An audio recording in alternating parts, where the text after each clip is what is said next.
got you, nigga. Tried to hide you. Tried to hide you. They tried to hide you. I got you. They looking at everything I'm doing right now. They monkey asses.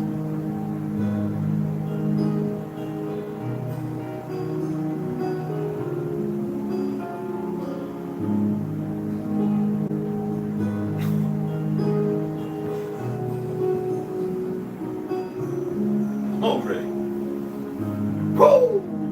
Baby!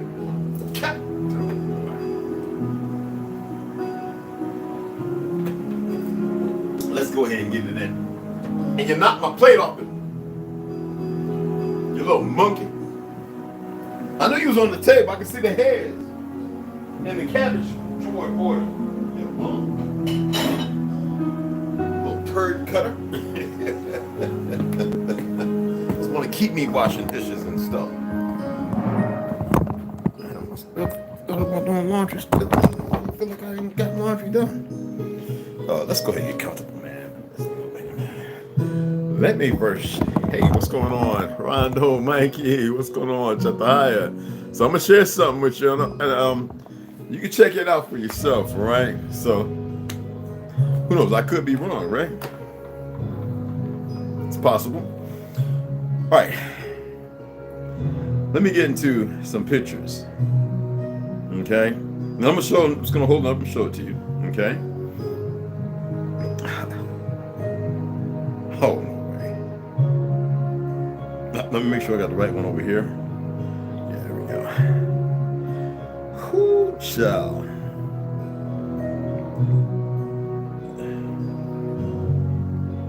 No, that's not. No. Okay, there we go. Nope. There we go. Where's she at? Yeah, there we go. We type it in just to make sure.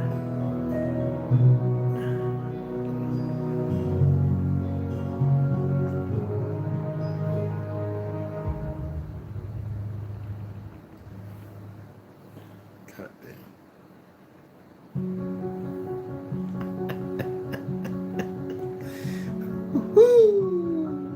I'm gonna show you some lies. I'm gonna show you some truths, and I'm gonna let you see if you can find a truth. Okay? God damn, boy, you can't make this up. Maybe that's why they want war so bad. And what's sad is the people who are complicit. People who are complicit. It is saddening. Oh my goodness. Oh. Y'all do know why there's no real pictures of Lincoln, right? And I already expressed to the one that they utilized, which was a fur trader by way of Netherlands or New York or whatever you want to call it. Because you got to remember where New York is, you know, with the imprint for the World Trade Centers, that right there has always been there. And about a few miles from that was a Grand Star Fort that damn near took up a tenth of the city. Remember we talk about Witchclaw Island and Chief Cuffy, which they have an excellent picture of Chief Cuffy. You know what I'm saying? If you was to paint him white, you would think that he was some general, and you know what I'm saying, in the Northern Union, or you know what I mean. Okay, let's go ahead. I want to show you a picture, and I want to express how phony it is. And the only reason why is because when we express the fact that they rewrote history, and it's important for anybody that come across this, if they feel any kind of way. When we talk about Mary Todd Lincoln, okay, let me pull a picture of Mary Todd Lincoln. Oh, the fictional Mary Todd Lincoln, and then I'll express as to why I say fictional. All right, let me pull one more thing up because I want to share that too.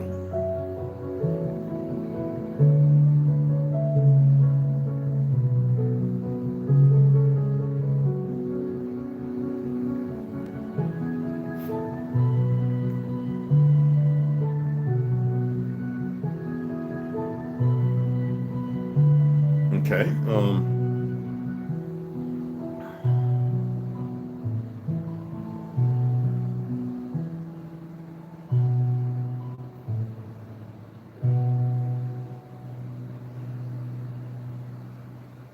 Anyway, we know about Bing Crosby, right? What was it, Bing Crosby, and who was the bitch?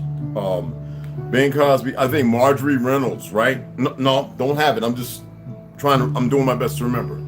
Bing Crosby and Marjorie Reynolds, an homage, I guess, during a Christmas movie, Holiday Inn. That's around 1942, right? And you know why they did it in blackface. It's a homage and a slap in the face to the wayward Negroes who are misled by fictional black representatives in the, now they say, African Episcopal Church shit, which that is not even the original name of the friggin' thing. But like I said, by these so-called Ashkenaz or these Zionists. Now, not every Ashkenaz play a part in this. They've been nurtured to accept this as if it's relevant, as if they're Shemitic, not knowing their true identity and history. Okay? Anyway, this is the face they give you for Mary Todd Lincoln. Pure bullshit. That is not who Mary Todd Lincoln was. Why do I say that? Every picture with Mary Todd Lincoln and so-called Abe Lincoln, the fur trader who was born overseas, came here and ran a company and his family and everything, right? It's always separated. It is never a real picture with them together. Again, let me pull up some real information here, because I mean it's quite a bit. It's quite a bit. And then when you think about Miss Sarah, what was it, Sarah Elizabeth Tanner, right? Along with Benjamin, Bishop Benjamin Tanner, the motherfuckers in 1800 who pushed the new narrative of this motherfucker, all right, by way of Virginia, all the way to Kansas City. You got to see the book. It's not an African. All right, no, I'm gonna get to the point with Mary Todd, and then a relative. It seems like they use families to do this shit. Henry Ossawa Tanner, born in Pennsylvania, same place, 1859, died May 25th, 1973. First African American painter. You got to dig this stuff up. He was an African. To gain international acclaim, painted realism. His early paintings depicted everyday life. Later, he began creating religious paintings. It's relation, right? Hold on. Look much like the Ethiopians, right? And then we think about Hale Tanner Johnson, the first woman of any race to practice medicine in Alabama. When I say they use families, they made deals with certain families for practical to rewrite history, with deals to remain with their white status. Because you got to remember, status of federal means that you can pretty much get. Black means you don't exist. But some get, right? Because they can't stay with the ignorance. First woman to practice medicine. Now you got to remember, when J.D. Rockefeller came, all that had to be eradicated because you're healing too many people. People are living too long. Why am I saying this? Well, this is Miss Elizabeth Tanner's family. Yeah. When you want to talk about Indians, look at them goddamn foreheads of Prince Charles when you get older, because we all do that, right? Number niggas.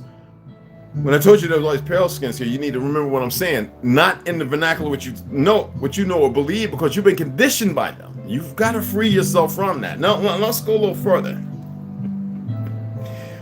Ooh, child. Who was her dressmaker? Mary Todd Lincoln's dressmaker.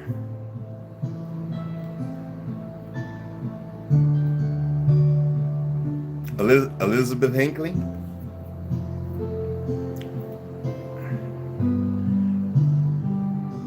That look like African to you? We didn't know about how to take care of our hair and do our hair. Hold on. Now you can get the book, but even the book, the portrait of the picture, you got to see the book. I'm not ordering the book. I don't give a damn about the dressmaker. Why am I saying this? Because whenever they can find something, I want you to look at this dress, the one she's wearing, which is not the same, and the woman who actually made the dress. So that's fictional Mary Todd Lincoln in the middle. That's the actual dress that she wore that night, and that's the dressmaker who made it. Hold on. Hold on to your seats. Hold on to your seats. Oh, one of the most famous poetess. Right there. Miss, we're talking about antebellum, okay? Miss Sarah Elizabeth Tanner. A Negro, mind you, white, but status, not white at all in skin complexion. Hold on. Because if that was Mary Todd Lincoln's dressmaker, then why do they say that Madame Elizabeth Heckley was the modest to Miss Lincoln? Now, the modest means actual dressmaker as well. So which one is it? She didn't have two. She only had one. They said modest because actually this woman was her confidant. This is a Negro.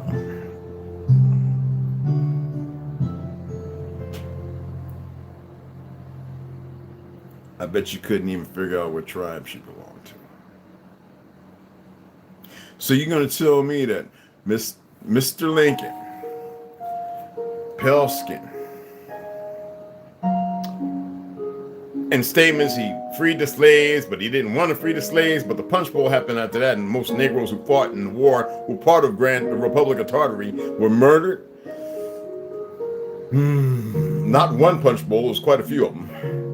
We'll get into that another day. I said that a while ago. No, I'm not ready for that one. I know as people looking, some people have found some other things exist. Like everybody was talking about that one little city under submerged, and I was telling everybody it's about 30 of them, and all of a sudden now people are pulling up all these different places. I like that y'all pay attention and you follow. Okay? And as you keep searching for things, you will see other things you will come across. Share that information. I'm not going to share all of it because it's ridiculous. So it's modest. Supposedly, modest means dressmaker, supposedly. But we know that Miss Elizabeth Hinckley was the dressmaker, right?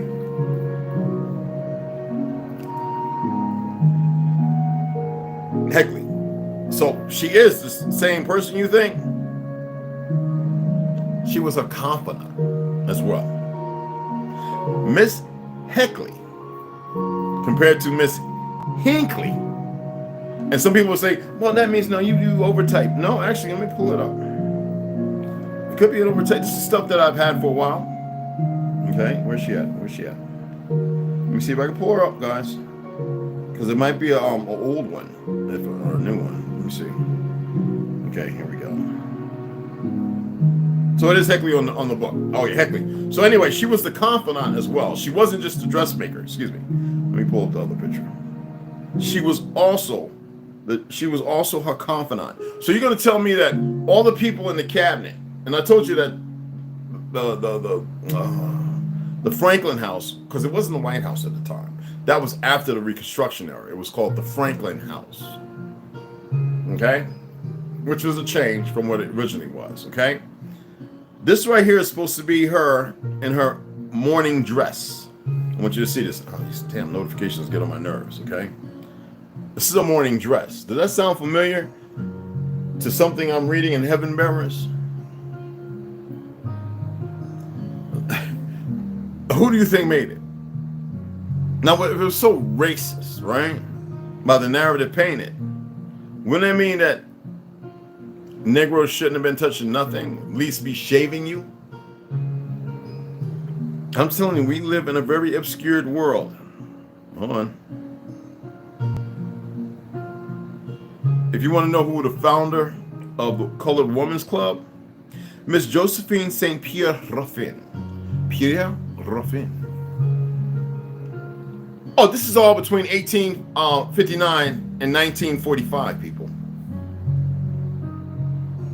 No, I'm serious. Between 1859 and 1945, all these individuals. Okay? Remember I told you I knew my great-great-uncles who fought in the Civil War. I was born in 66. Civil War ended when? 18 what? 60 what?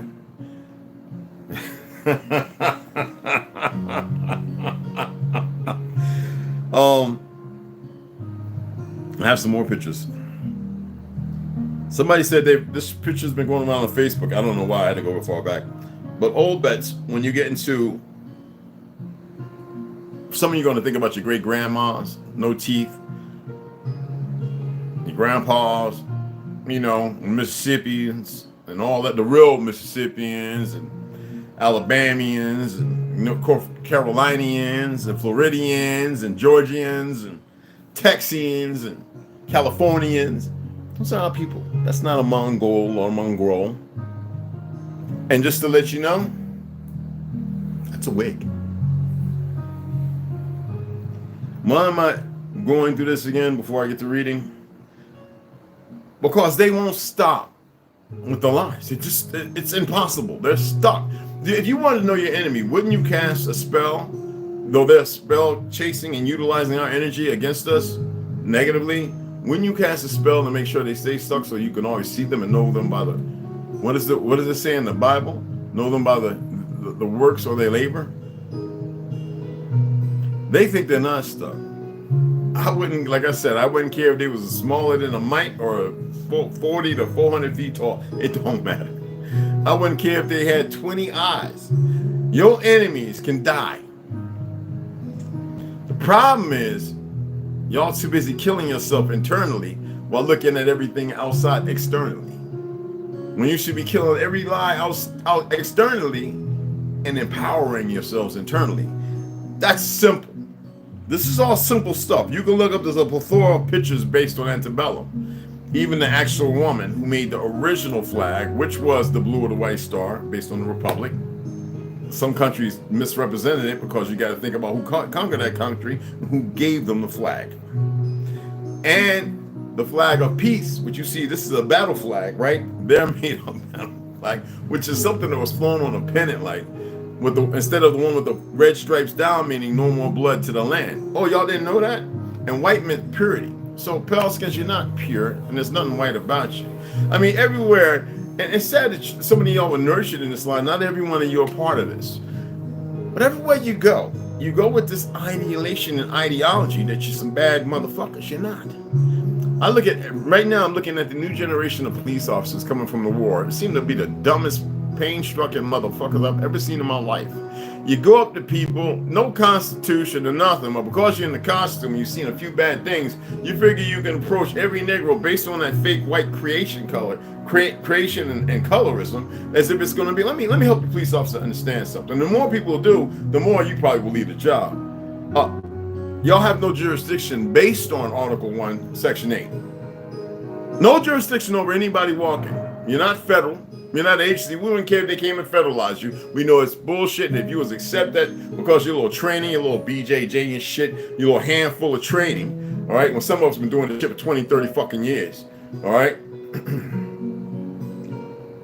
You run around and you approach people not knowing that they can resist you, and not just verbally, physically. That means if they're carrying and you want to unarm them, they could shoot you fucking dead. No, this is real. I don't care about what these new legislators not conferring with the people make up. That's like gangs making up their own rules and laws as far as being complicit to doing what's considered vile or corrupt things. You're no different. And yes, people, if they would study the laws and know the truth, I don't care about this state bullshit. I don't recognize no states. Never will.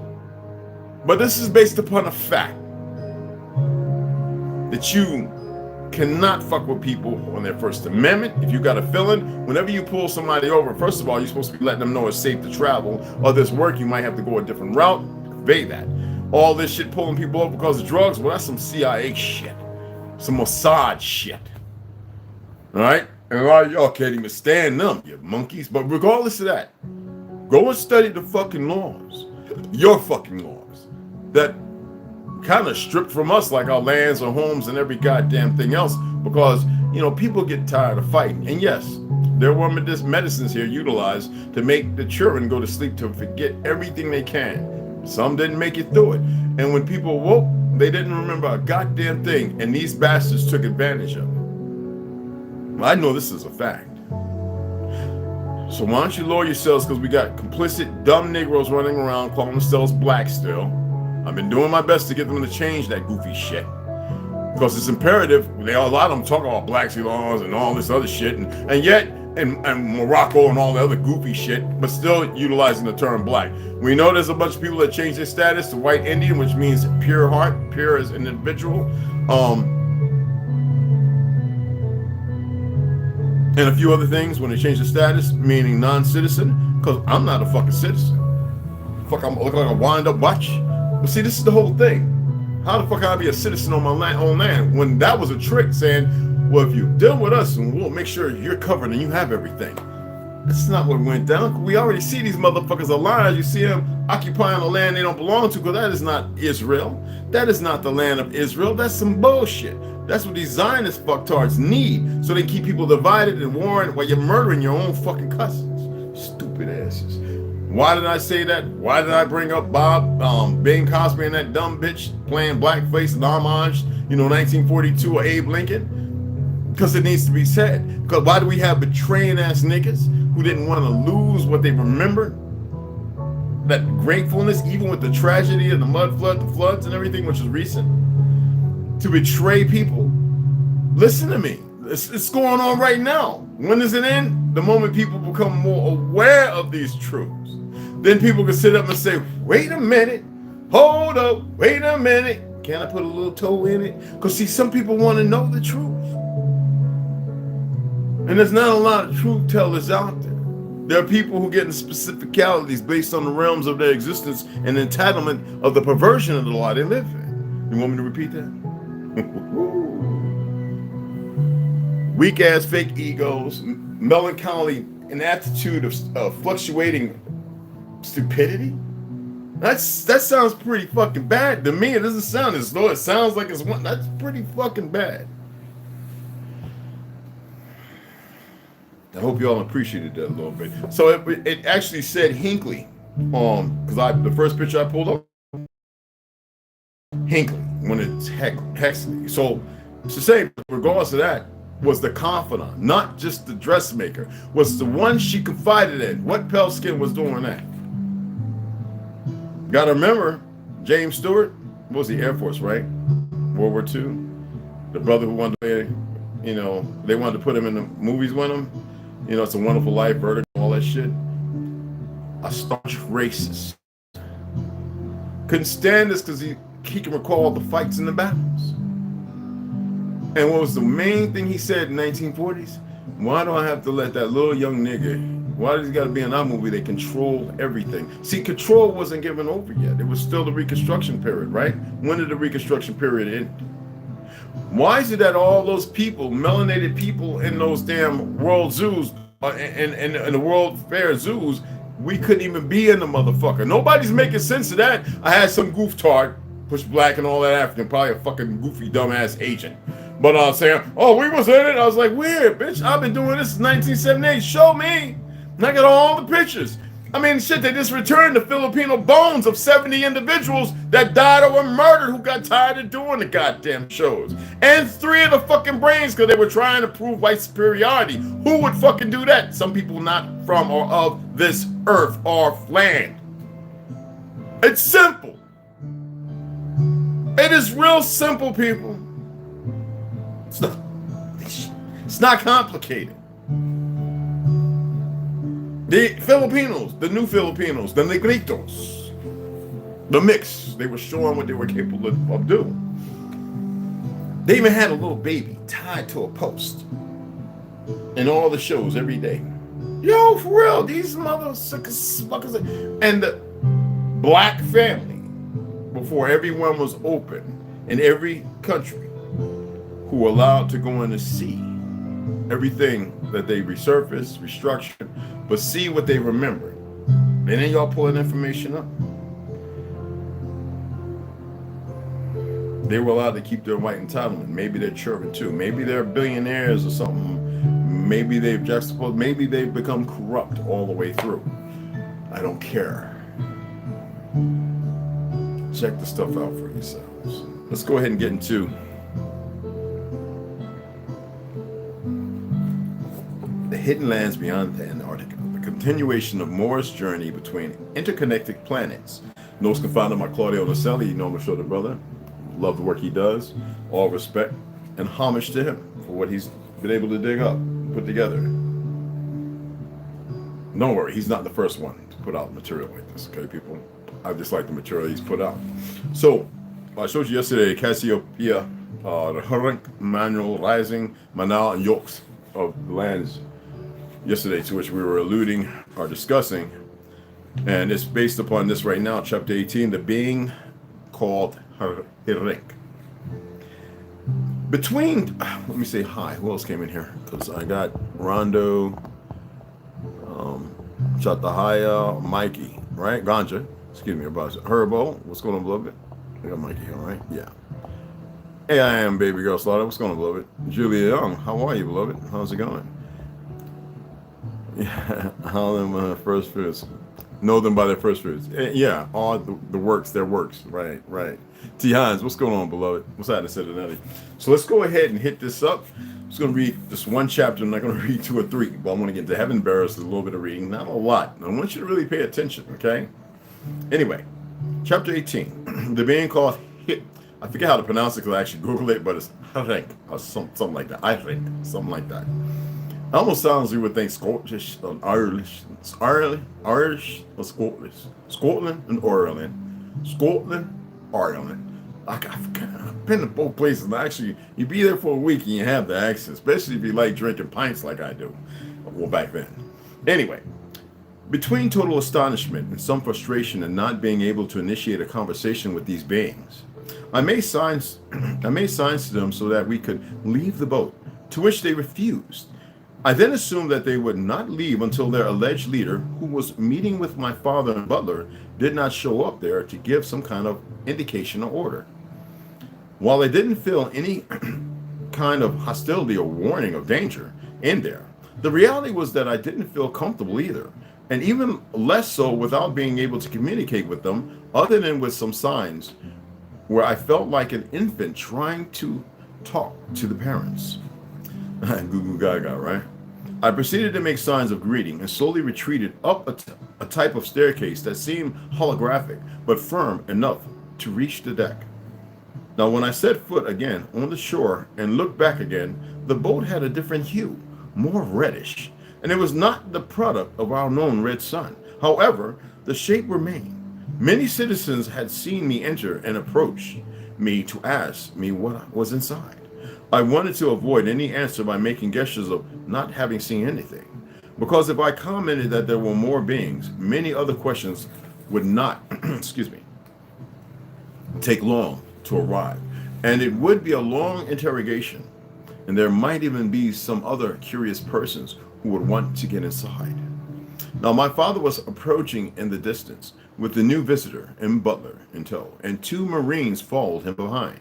They escorted him to the ship, and I did not lose sight of them all the way, keeping every detail. The being returned to the interior of the ship, and now it was my turn to run to my father, and although he was not going to be happy about it, tell him about the beings I had seen in there. William was holding his right hand, holding in his right hand the transcript of the whole conversation with the being. Since every important event inside the big building is automatically transcribed, stored in memories, and copies are generated, so that every answer can be analyzed in detail. My father was then very busy with other Marines and chiefs of the different areas. Therefore, I turned to Butler, who, with his distinguished kindness, listened to my every word.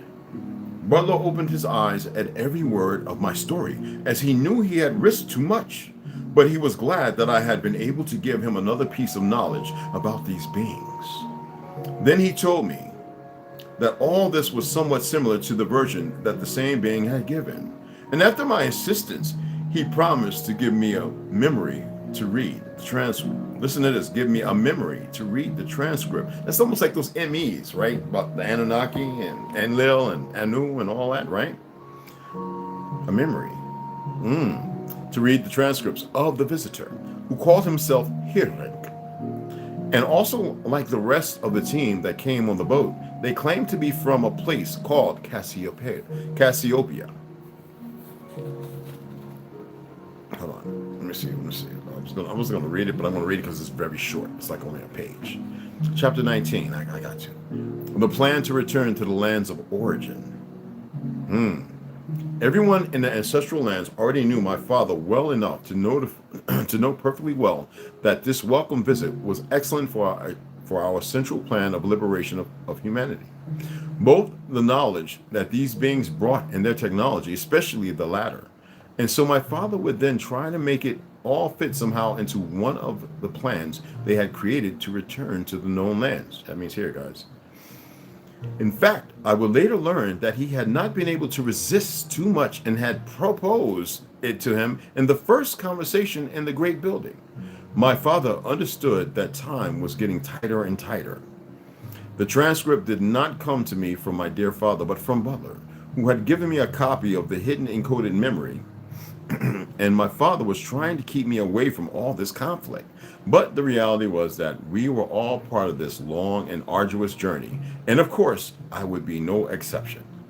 Butler was confident, but from the expression on his face, I knew it wasn't going to be easy to convince the new visitors to hand over valuable information about their technology. After all, we weren't sure they were aware of our origins, and the visit seemed to be more casual than for some kind of mission or knowledge about us. The night came abruptly before so much convulsion caused among the citizens. The news was not long in coming and spread all the information that strange beings had stopped on our shores. I noticed that my father had a great illusion for this new opportunity. You could see it clearly reflected in his face. I could never see him like that again, and that filled me with hope at that time, mind you. I understood that inside him was the hope that Hirik would help to enter in a safe way to the home that everyone had to abandon, and somehow he dreamed that one of the many plans created would work for the human liberation inside the ice walls and the first dome. They were not so wrong. Get out the window.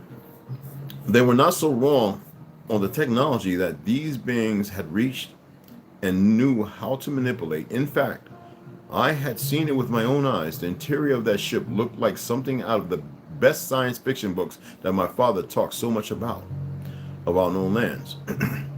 Added to their type of communication and the resounding change in the form that their ship could take, like a chameleon, could be of great help in this way to slip away without any kind of mistake before the custodian eyes.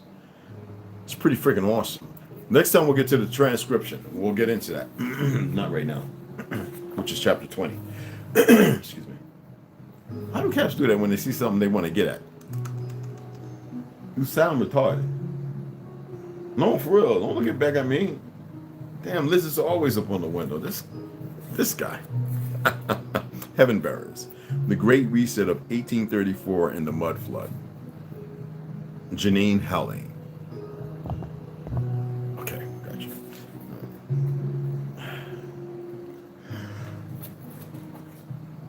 Oh, excuse me. So remember we... did I put it on the right page? Ooh, child.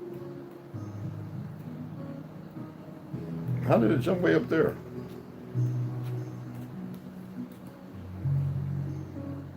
Yeah. It skipped some pages. I don't know how I did that. I had it in the right place.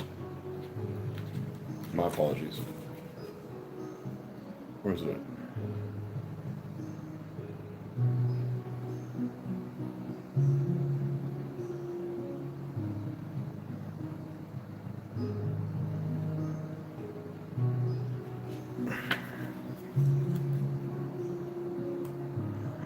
Yeah, okay. All right. Excuse me.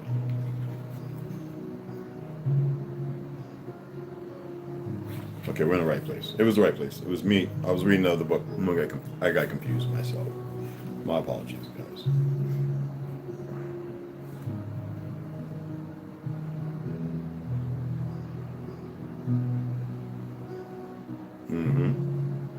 Okay. Oh yeah, this is when we're gonna start getting to the greasiness. Okay, I just want to make sure. I don't want to just jump right into it and be like all over the place. So anyway, yesterday we were over here at the kiss is short and meaningless, and in that moment she realized that this is not what she wants. The marriage, the very intrusive, rude, but she's been groomed marriage. You know what I'm saying? So we got through all that. Excuse me. I drank my coffee kind of fast, and the cinnamon and stuff. I mean, ugh. It breaks up phlegm and all that, but it's just, I can feel it. Okay, yeah, I just want to make sure. Because I'm not marking this book, people. It's just not going to happen. Because we're close to chapter 3. All right, so anyway, Malcolm doesn't pay her any attention, yet he looks happy to have these people around him. That's when he's communicating, and she's back on the other side. Well, she's sitting there, you know, she had a pie and everything. I was telling you apple or whatever it was, and I was... when she went and met these, you know, when had to go meet these people. We're going to get into who all these people is, and even who is Malcolm, all right, and who is she. So anyway, so here we are when they're talking about they arrive home, and he walks with her up the stairs into his bedroom. He opens the door for her, and she walks inside and takes off her tiara and shoes. His bedroom is twice the size of hers. And when I say about when you're reading, right, I'm going to show you. When you're reading, there's a lot of mispronunciation, misspelling, sometimes no quotation marks, and I want you to see this. Just so twice the side of hers, so it's twice the size, but it says side, as you see. See? And it's sometimes they go back to the old way of writing English, where the S is instead replaced with an F or a V. It's in plenty of these books. All right, maybe they're using an old typewriter. I couldn't tell you. But anyway, let's carry on. The bed is dark brown and has champagne-colored fabric hanging from the sides of it. Oh, that's a beautiful color, champagne-colored. There's a very detailed pattern on the wood, and she wants to touch it. She can suddenly feel his breath on the back of her neck. He ain't playing. While he opens the back of her dress, and she can feel her palms getting sweaty. Goosebumps from all... Put the children away. Put the god doggone children away. Let me turn the music on. Children away. Unless you don't mind. I mean, it's a new generation we got here. Ain't like they don't know about twerking and all that, but this ain't for them. I must say that.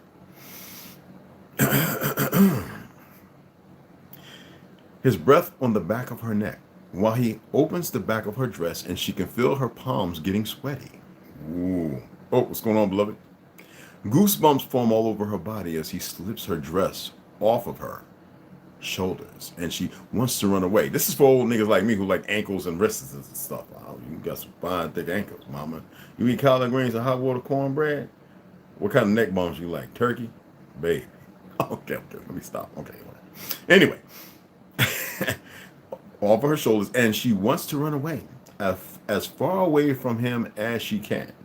Now, it wasn't like these women in the Youngling home were taught the Kama Sutra. You know what I'm saying? So they're not, you know, this is, they know these things are going to happen, but, you know, the thought of him touching her, she just can't bear it.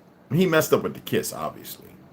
She thinks about Stacy and feels him run his fingers, it's not runs, run his fingers in her hair and down her back. That's some good shit. His fingertips are warm and gentle, and this surprises her. That's kind of shit, boy. I like to walk up behind. Hey, baby, what you doing? Feeling that electricity off of that? Okay, let's keep going. Yeah, I don't masturbate, so you know it, man. Hey, look, man, I'll beat a motherfucker. Snowy, I'll beat that kunkakas up, bro. Anyway, go and lie on the bed. Check it out. Go and lie on the bed, he orders her. I can't even imagine saying that. Go lie on the bed. Go lie on the bed, baby. I don't know how. He just says, go and lie on the bed. He orders her. She doesn't like his tone. So obviously it's pretty intrusive, right? It isn't happy or have any ounce of excitement in it. Right? You gotta make sure it's a little, you know, you want to keep the moisture, not in the palms. I mean, unless she's going to use her rosemary on him. I mean, 5 seconds. No. But she does as she is told and just stares at the ceiling, waiting for him to do what he needs to do with her. Damn. That's like, let's just get the luggage and the bags and there's nothing in it. Like, what the fuck? He climbs on top of her, kisses her on the lips briefly. then proceeds to kiss her neck and inserts himself. She cries out and continues to stare at the ceiling while she lies there as still as she can while he's thrusting his member. He is rough and forceful, and he smells like ash and fire and some wine. A couple of minutes later, it is all over. Oh man, god damn it. How you make a baby with a couple of minutes? Nigga, it take me 30 minutes just to get the first. It's all over and he is next to her, facing away from her, and they both go to sleep. Yeah, that's the kind of shit. You've been drunk and then homegirl got pancake and molasses and cinnamon and garlic all on their face, and then when you turn back over and you wake up in the morning, it's all on the pillow, and it's like, who in the fuck is Beanie Sigel doing in my bed? What the fuck? No, I'm just kidding. Anyway, she wakes up to a strange sound and looks around the room. Her heart is racing and she is scared. Malcolm is still asleep next to her, and she looks towards the window, wondering what that was to wake her so suddenly. She hears the noise again, and her heart pounds even harder in her chest. She gently pulls back the thick navy blue curtains, the same ones that she has in her room, in order to see what it is. Nothing. There is nothing there. She hears the noise again, and this time cries out softly with fright. Huh. You know them old weird-ass scary movies, but that's some real shit. It's an owl, he says suddenly. His voice startles her, and she looks over at him with big, bold eyes. He is sitting up on the bed, staring at her. The moonlight illuminates her body perfectly. In that moment, and his heart skips a single beat, he walks up to her and takes hold of the curtain. He stares out the window. His eyes are looking for something. You see that tree right at the back? In that corner? The corner by the wall, he asks her. Yes. He casually places his other hand on the small of her back. Oh, sugar, sugar. And gently strokes her soft skin. Now move your eyes slightly upwards. Do you see the bird? Yes, I can. She smiles at him, but her expression changes to confusion. That's an owl? Why is it awake at this hour? She asks and crinkles her nose at being awake so late at night. They are nocturnal. He replies softly, but the expression on her face tells him she doesn't know what he means. They don't sleep at night, but rather they hunt rodents, mice, and rats. And he pauses briefly at her beauty. They are supposed to be bad luck, like a bad omen. He goes on to say and wonders why he felt he had to mention that to her. He can feel her tense up, and he strokes her back with more force and gently tugs on her long, soft hair. But I don't believe in such things. Now come back to bed. She climbs back into bed and turns away from him. Her mind is stuck on the scary sounding bird. Ooh, ooh, and what bad luck she may encounter. Other than being married to Malcolm, he places his hand on her hip, and she can feel him up against her, and she immediately closes her eyes tight. She knows what he wants from her. Damn right, get your back and your big old ass facing me, and I'm over there, and I'm Mr. Choo Choo Charlie, and I'm smoking steam, pumping out them old Tartarian trains, and you smell, and you feel all on your back, and especially if I was smoking a cigar and some wine, probably some whiskey, you about to get bent. Okay, anyway, chapter 3. Let me stop. I'm just being raw. Churring out the room. La la dee la. How's that? La la la dee da dee la. She wakes up smiling.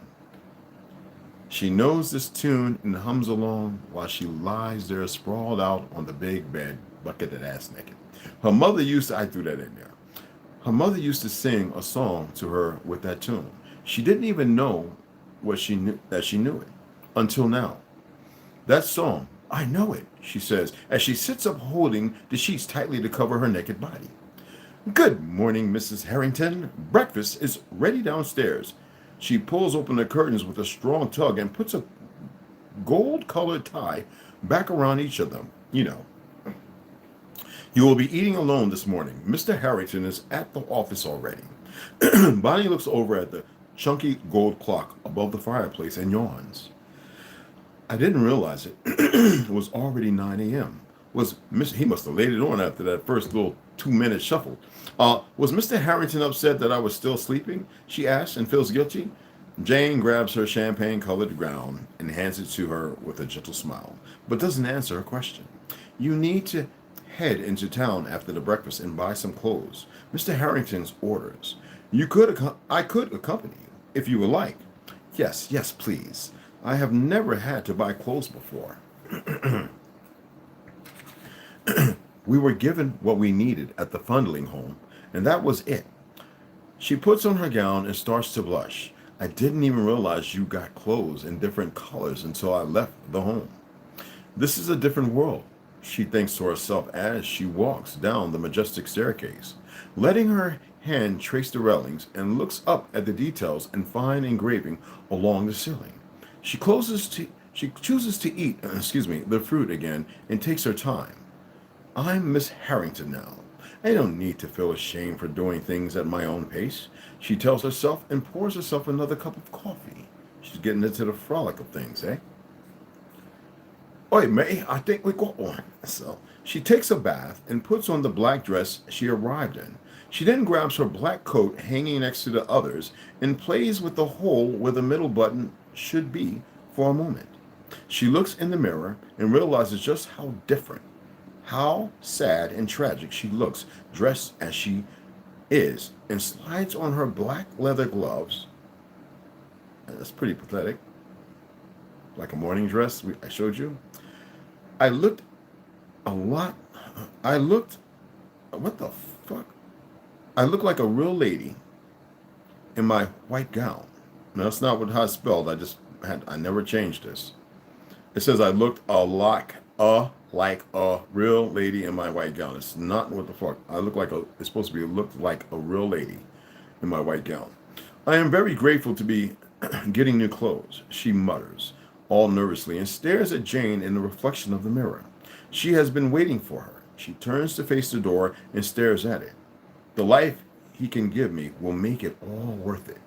This time she is talking to herself and walks out the door, getting a little ego and a little more confident. Don't worry. Listen to this.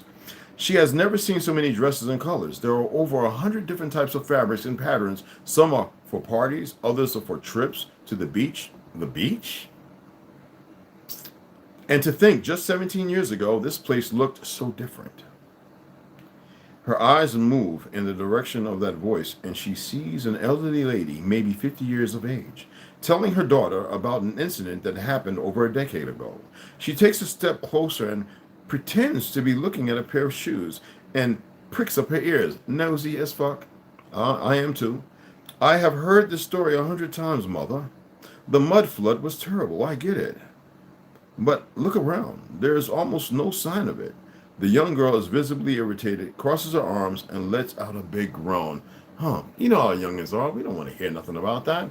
You see how easy it is to lose track and trace of history? And that really is an ongoing thing that happened when I was a youngling. The girl looks nothing like her mother. She has olive brown skin and dark, thick, straight black hair.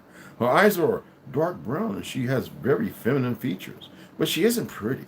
Not like most girls in the store. Her mother, on the other hand, looks like her and Jane. She has blonde hair with a few gray strands in it and bright, heavy-set blue eyes. Her smile is kind and welcoming as she goes through the different dresses on the rack, and Bonnie decides to be brave and bold. Excuse me, I couldn't help but overhear you talking to your daughter, and I was just wondering, were you talking about the mud flood? The elderly lady turns around and grins at the sight of her. Aren't you a pretty young thing? I'm Miss Wentworth,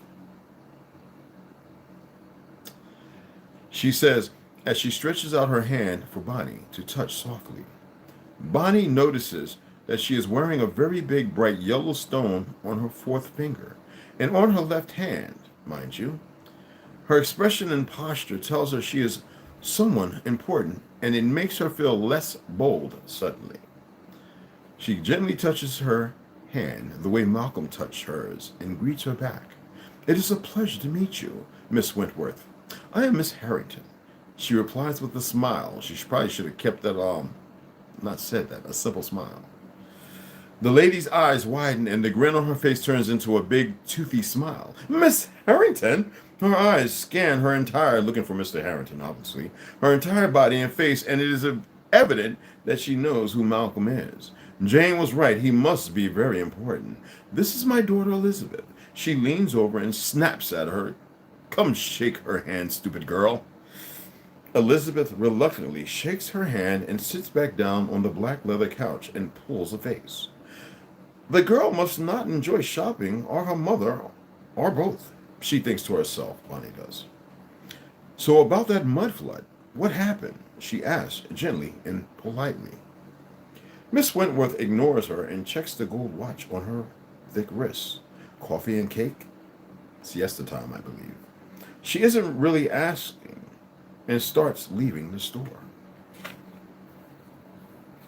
Bonnie agrees and asks Jane to finish up the shopping for her, and she doesn't want to miss this opportunity. Now, Miss Wentworth takes her to a small corner cafe, which is located just a few meters away from the store they were in. There is an assortment of cakes visible at the window, and Bonnie can't help but stop and stare at the sight of it all. There is so much color here. People are happy and they smile, really smile. She has never experienced smiling at the funneling home. Miss Estes was her caretaker, but she never seemed happy. No one there did. Makes you think of Esther from Sanford and Son. Oh, Fred, you old, They reach the cafe entrance, and a young man dressed in a dark red suit with golden buttons opens the door and welcomes them inside. Thank you, Johnny. And table for two, please. She places her hand seductively on his chest, and he smiles. They take their seats, and Miss Wentworth quickly scans through the menu. Do you mind if I order? She asks her, but doesn't look up at her. Not at all. Please order. I honestly don't know what I would order anyway. The truth is there is too much selection, and Bonnie feels out of her depth. There is so much I need to learn, she thinks as she stares at the menu. She orders them a creamy coffee and a slice of a Black Forest cake, which is exceptional. If you never had, I don't even know if they make Black Forest cake anymore. Oh, and the white cake, the pound. Oh, man, Black Forest cakes, man, back in the day. God, dog. Anyway, this is one of the many things that we got right. She shakes her head suddenly and doesn't finish her sentence. She takes another big bite of her cake and chews in silence. It doesn't matter. She eventually says and takes a sip of her coffee. So, the story about the mud flood?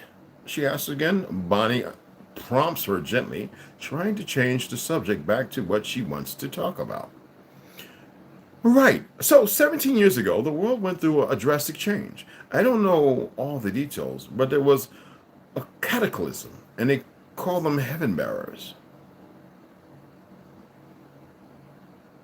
She takes a big gulp of her coffee, and there was the old world. It is basically everything you see and the structures all around you. They span the whole earth, You see, there was just one ruler, a so-called empire back then, known as Tartaria. And they ruled the entire earth. They all spoke one language. I told you that. And were one people. It is even said that they didn't believe in any higher power. She scoffs and looks around the room as if she wants another slice of cake. No, because we know that we are that higher power.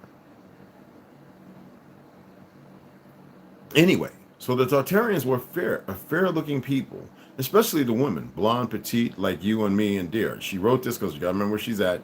I had to express this and explain this before, okay? But trust me, blonde, petite, like you and me, my dear. The heaven bearers, well, they are of a different kind, if you know what I mean.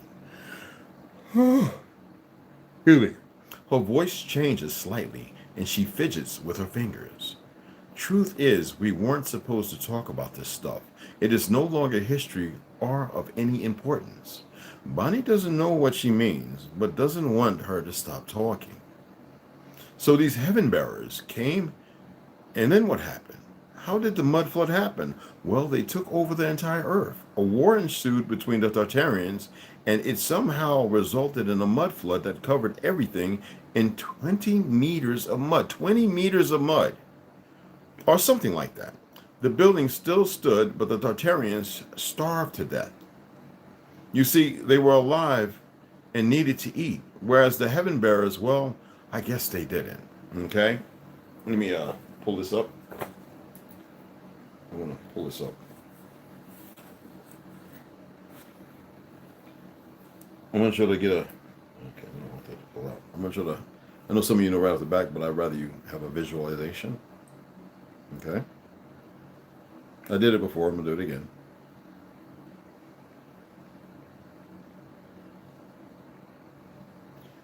In feet, right? Mind you. So imagine 72. We know there was much more in certain places. But imagine 72 feet to 80 feet of mud. You get me? And we know that it's real. And we know some places over 2 to 3 to 400 feet of mud. And we know many cities are right off the coastlines hidden. Didn't they just find one off of Ethiopia and one off of Italy? One off of New England? City. Whole towns and cities. Okay, I just wanted to share that. Okay. Anyway, Bonnie can see she wants to change the subject suddenly and tries one more time to keep the conversation going. Did all the Tartarians die? She asks and makes direct eye contact with her. No, dear, not all. You see, she hears someone call her name and stops mid-sentence. Malcolm, my dear. She gets up and gives him a motherly embrace and a sloppy kiss on the cheek, and then proceeds to wipe off her lipstick with her napkin. You didn't tell me you had such a charming wife. She gives Bonnie a sweet smile and sits back down. Bonnie realizes she needs to greet him as well, and reluctantly gives him a soft peck on the cheek. He smells like perfume, and she notices the woman standing next to him. She is about his age, with curly dark hair and green eyes like him. She doesn't make any eye contact with Bonnie and heads towards an empty table and sits down facing her. Well, you two ladies enjoy the rest of your morning. He excuses himself and takes his seat next to the woman.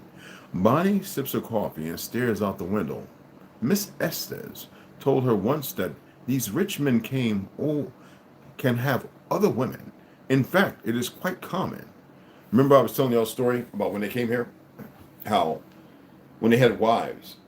And there's certain places you can go and see this. Arkansas, some of the places you consider in Alabama the most racist towns, or up in the hills and mountains. You see, if you ever walk down the street and you saw a whole bunch of boutiques, like a whole bunch of them, but they weren't what they were back in the 40s, the 50s, the 20s, whatever. It's because these men, cradle robbing means having sex with young pedophiles. They would buy many different wives or girlfriends, boutiques, to have them all concierge with each other and still be able to have rendezvous going through the back doors with whomever they choose. Bastards. Anyway, Bonnie sips her coffee and stares out the window. Miss Estes told her once that these rich men can have other women. In fact, it is quite common. She didn't understand what she meant at that time, but she does now. She is upset and feels hollow suddenly, but reminds herself that this is the new world and this is how things are done now. She finishes her cake while listening to Miss Wentworth talk about the World Fair and how her husband is financing the project. The rest was just her waffling about nothing in particular. They get up and her eyes drift towards this woman sitting next to Malcolm, and they briefly lock eyes. Bitch. Bonnie freezes and then quickly looks away. She could have sworn for a minute her eyes changed color to a luminous purple and then back to green. Bonnie feels cold and scared and exits the cafe as quickly as she can, trying to get rid of that awful feeling she felt when she locked eyes with that woman. And Jane, somebody calls. Bonnie enters the big house and that they call a mansion and walks around looking for Jane. She can't see her and gets distracted by all the effort that the builders put into every inch of it. There are details everywhere, in places that she wouldn't even notice or appreciate them. Yet, they are there, and it bothers her. Even the door and windows have some details or finishings of some kind, and she wonders how long it took to build this place. She starts walking through the mansion and is about to enter the library when Jane interrupts her. Miss Harrington, I apologize. I was busy in the kitchen and didn't hear you. Bonnie smiles and takes off her old coat. Actually, you don't need this one anymore. How about I donate to the funneling home nearby? She takes the coat from her and hangs it over her arm. There is a funneling home here? She tilts her head and gives Jane a confused look. Why didn't he just marry one of those girls? Why did I have to travel so far for him? She shakes her head and is visibly irritated and upset. Jane touches her and hands softly and helps her take off her gloves. I don't know, dear. Bonnie decides to ignore the thought. She is more curious about the mansion and the mud flood. How long did it take to build this mansion? Do you perhaps know? She suddenly asks. Very inquisitive, isn't she, Bonnie? I don't. No, I really don't. That is something you will need to ask Malcolm about sometime. But I don't think he will know either. Your tea will be ready shortly, ma'am. And she acts like she doesn't know anything, but Bonnie can see that she is lying, and Jane notices this in her eyes. Ask him about the Freemasons sometime. When he is in a good mood, it will help you understand. I'm going to stop there. Oh, it's going to start getting real good, guys. Oh, yes. I did that yesterday. I don't want to mark this book. Which it has some marks, but I don't want to do that. Yeah, it's perfect.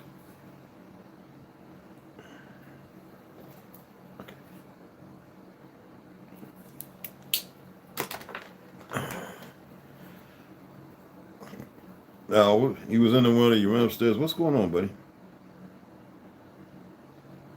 I'm not giving you no treats right now. No, Gonzo. No, un gato. I hope y'all enjoyed that read. Who else came in? Hey, Lisa Cooper, what's up, beloved? How you doing? Appreciate you.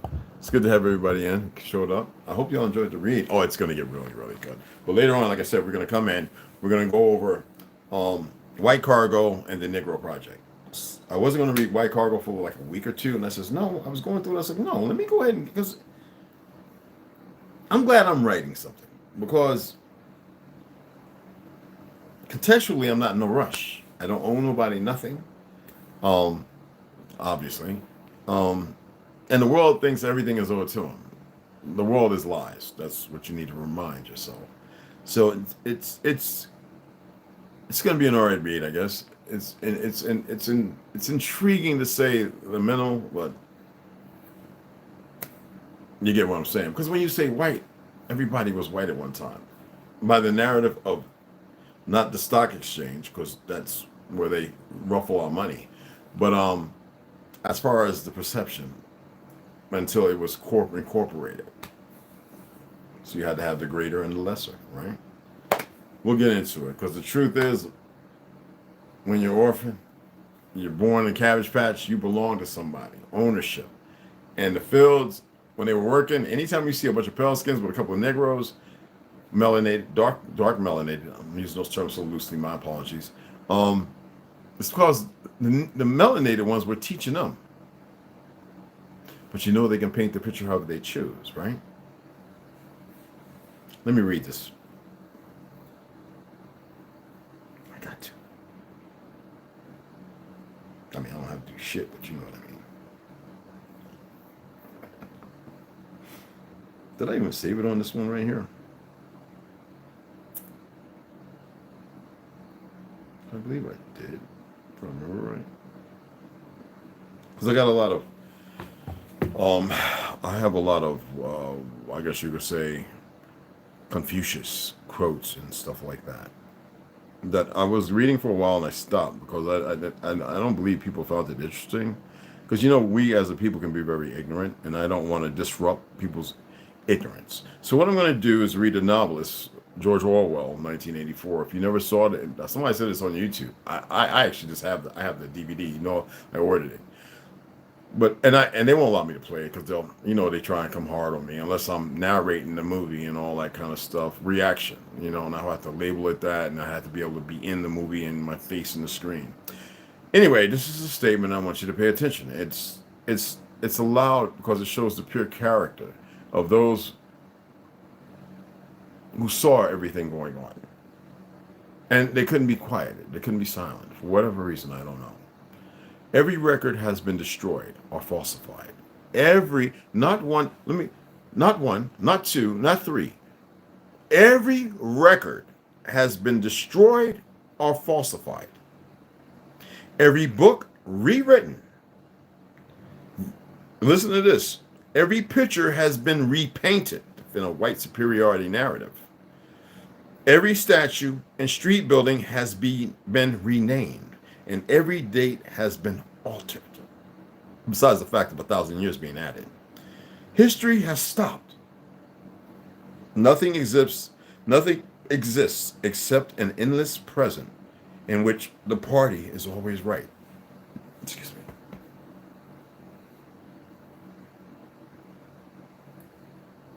Well, everybody knows that they're wrong and full of shit. So they must embark on destruction. They must gather up all the children, eggs, semen. That's why a lot of melanated women that we went and gave there because they want to get BBLs and big boobs and all that, and they're probably dead because they're getting the jab. I don't know, but all that stuff that was donated, all those uteruses from Detroit stolen from all those melanated women in the 70s and 80s. What do you think happened to those uteruses? Don't you think they use those to be so they can create an environment that's better than any environment, especially in pale-skinned women? I'm sorry. I mean, unless you're getting melanated dick, the women that's going to come up 2-3 generations down the road are going to be as they should have been in the first place. My apologies. But to make the perfect wombs underground with these weird-ass scientists, I'm saying weird because you understand that they're worse than that. But I just wanted to share that.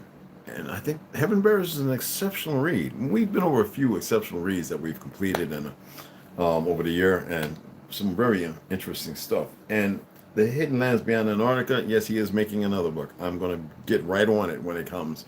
I'll probably have to purchase that on my own because I just want to purchase all the books that we have sitting in Amazon now. But I hope you enjoyed that read. It's pretty intriguing, right? Hey, Snoop, what's up, baby girl? What the superior man seeks in himself is in himself. What the small man seeks is in others, outside himself. Exactly, hon. Banging. That's right. Thank you. I am Baby Girl Slaughter. Appreciate it. I appreciate it. Hey, Snoo. I hope it's still running good too, baby. Oh, what was that? I got you. I got some people laughing. I guess everybody still got you. Take them butt plugs out your ass, brothers. All right, and start laughing. God damn it! No, I'm just kidding. Oh, good, baby. So anyway, let me get off of here. Hour and 11 minutes. Good read. I hope that you got something from that when I was sharing about Miss Hinckley and Mary Todd Lincoln and all. That's the fake ass. That is not the real president's wife. She was just as dark as swarthy as Lincoln, and her hair was always curled. It's funny how they attempted to do that, but she had curly hair, thick curly hair, if you know what that means.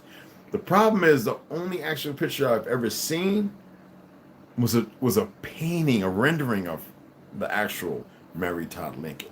And she was pretty dark, sitting in what seems to be a rocking chair, or a big chair.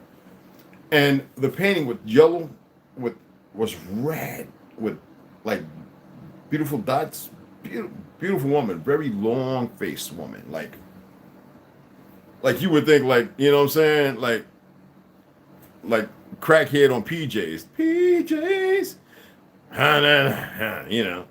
you know, like that crackhead motherfucker with the long face. But she wasn't ugly. I mean, she was a woman, but her face was long and very prestigious. So it's funny how they inundate and make these people feel like their history is theirs. Just came over here and just ran shack shit. And then you see them over in Palestine doing the same stuff with the hybrids inside. Right? We don't pull no punches now. They want to censor shit, then we take it to the streets. And I ain't talking about all nice and sweet and shit. They better behave themselves. Or maybe this is what they're pushing for, not knowing that on our end, they've been raised in ignorance and don't know the truth. And I think some of them up there, they know the truth. And they don't care about what happens to these goofies who fuck around with us. It's only going to get worse. You dig what I'm saying? My copy of Hemingway has just arrived. Good. Lincoln's wife, Elizabeth Heckley, was born in Virginia in 1818. She was the child of a forced sexual relationship between her mother, Agnes, and Agnes's slaver, Colonel Amsterdam Rowe. Although she was a Negro, but it's bigger than that. She wasn't even a slave, baby. I was just showing pictures of the fake one. And the fake one's nothing but a fake-ass, pale-skinned Ashkenazi. The real one was about, like, a little darker than me. But even by the painting, which was exceptional. You know what I'm saying? And she was not that short, actually. And Lincoln was a tall nigga, been with the NBA. You know what I'm saying? He could have been jigging with him, you know? And in some stories, I got to see if I got that book outside. Did I even order it? He was said to be the symbols of the human giants. And in that narrative alone was something very skeptical. You know what I'm saying? Yeah, baby, I just showed like, yeah, thank you, hon. That's what she does. I just showed a picture of the fake one. The picture I'm looking for is the real one. Already, you came in late, babe. Don't even worry. I'm giving them the whole thing from the everything. But I love what you do. This is the fictional. And why did I say it? Because you never see a picture with the fake-ass Lincoln with the fake-ass Mary Todd. You never see them together. Yet they say they were always inseparable. And you know when I read that book, Africanus Lincolnus, whatever the fuck, you know, they were inseparable. Literally. He wasn't rich. He went home and worked his farm, even as the president. That's why I say these bastards are lies. Everything about them is shit. And they say, but the times that you know, the times you're fooled by the times, and you've acclimated to being fooled by the time, people. You know what I'm saying? She copper skin in this pic. And that pic, she's copper skin? All right, I'm going to pull it up. Hold on, baby. Because I told you there's only one painting. I'm going to pull it up. Trust me. As an artist, I've seen it over and over. And I don't know if I kept it or anything. Let me pull it up, baby. Come on, split picture. Oh, no, that's Miss Hinckley, babe. That's her confidant. Her dressmaker, supposedly. That's her best friend. Now, mind you, some people are actually believing that Elizabeth Heckley wasn't a dressmaker, but actually Lincoln's wife, because she does kind of look like the painting. Good eye. But supposedly Elizabeth Heckley. I keep saying Heck. I don't know where I get this Hinckley. Oh, from Dodo, the Chinese website. Miss Keckley, they say, was the muse, that, you know, the what you call it, dressmaker, but she wasn't. I believe that it's possible that she could be her, but I would just rather leave that for y'all. I am going to find the painting, okay, because that is who I believe she may really, and that's why I showed it. She may actually be the original wife of the original Lincoln. Because like I said, they rewrite, they change everything, and they repaint everything. And it's very possible. From slavery to the White House. When it wasn't even called the White House. It was the Franklin House all the way up to the 1940s. I don't want to hear about World War II. World War I, it was called the White House. No, it was not. It was the Franklin House. This little world they made up of lies. This is more like, let me show you this picture right here. Okay? So I like this fact that you pull it up, honey, but even on that picture, it tells you confidant and dressmaker. That's not Lincoln's wife. I believe, the reason why I shared it is I believe that she is the real Lincoln's wife. And I believe we have 3 pictures of the real Lincoln that's dismissed as some fake Union general or some bullshit they say. This is like the painting. So actually, I was able to scroll down. Y'all saw me. Because I always say keep going, and it was rated. I believe this is the actual Miss Actual True Mary Todd Lincoln. Because all of our women knew how to make dresses, suits, clothes. All of our women. Excellent one, boo-boo. Excellent one. But anyway, I was hoping everybody would just research it and find it for themselves. That looks like the painting. Sitting, but that chair is not the same chair, though. She's sitting, leaning back at something, I believe, probably at the so-called Franklin house. But in the painting, because of the painting, they just probably made her look like she was on the porch. I mean, at the Franklin house with this big, like, king, like, queen chair, like, you know, right? You know what I'm talking about? When you walk in to be that big ass chair and sitting there so prominent and this, you know, this little negress. And I was like, that's a painting? That looks pretty good, goddamn, to be a painting. I believe that'd be Mary Todd Lincoln. And I believe the pale skin one is nothing but a, look at this motherfucker. She looked like something that Jack the Ripper was trying to get a hold of.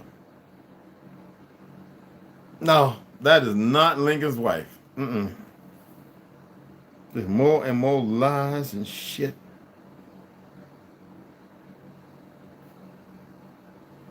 Yeah.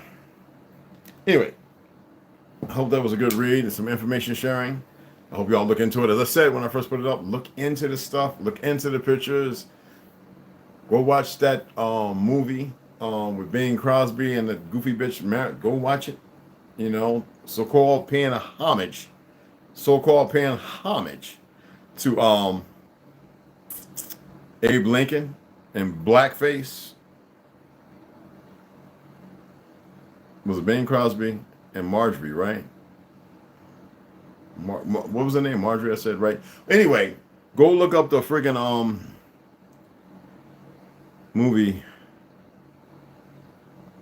Yeah, friends don't accident. Take the Holiday Inn. Holiday Inn. Ah, damn, I'm singing the message to remember the goddamn word. That's how I remember a word when I can't think of it. 1942, Holiday Inn with Bing Crosby and that goofy fake bitch, okay? All right, go check it out for yourselves, Miss Reynolds, right? Go and check it out. And I wonder if I have the picture still down here. I'm looking at the dates when I actually had these photos. So 2020, October. Ain't that about a bitch? Somewhere in October. All right. That's when I saved that picture. Let's get out of that. Let me see if I got the... I know it's here. I wanted to show that, and then we're going to lock it down. Here goes the two monkeys. It's like I got friends who are Russians saying, I watched the video. I didn't know those were Russians. I was like, yeah, those are original people of Georgia. The Abkhazari. Where the Khazars stole their name. Mary Todd, Lincoln, and Abe Lincoln. Y'all think this is a game? Holiday Inn, 1942. It might be on YouTube. I don't know. Go and check it out yourselves. Okay? We're not running around in a fake fictional world no more. We'll let the idiots do that. And those who want to come over and go, dude, man, I ain't know my ancestors dead. This is what they mean by do the best you can. By your children. I got children who just knuckleheads like their mama, and though I love them, and they better snap about that coma because their children is going to hear something. It's just no way around it. Too many people know. I'm surprised why they're not here because these little punks want to censor and stop. Like every day I was getting 5 and this, that, new subscribers. All of a sudden it stops. I'm still getting subscribers because I have people hitting me up saying, subscribe. I'm seeing the number same because these faggots have an issue.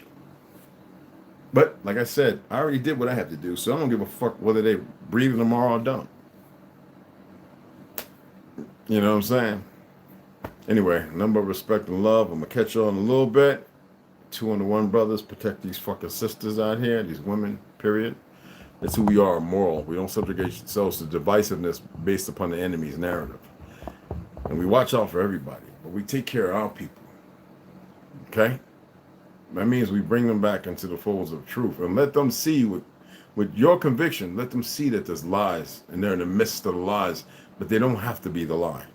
All right? See y'all here in a couple hours. All right? Catch y'all in a little bit. All right, baby.